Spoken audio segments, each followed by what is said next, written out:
What is Adobe Acrobat Reader? Acrobat Reader is software that allows you to view a PDF document. A document that can be seen but not changed. It can be downloaded free of charge from Adobe. With Acrobat Reader DC you can open, read and print PDFs and fill out PDF forms.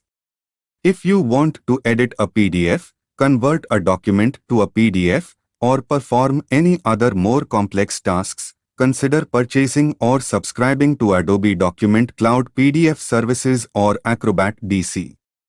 If you need more advanced PDF editing tools, you can try Adobe Acrobat Pro DC free for 7 days on your desktop, mobile device, or online.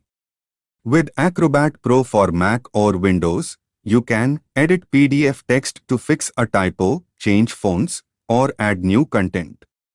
Please subscribe to Purushotam Academy for latest updates.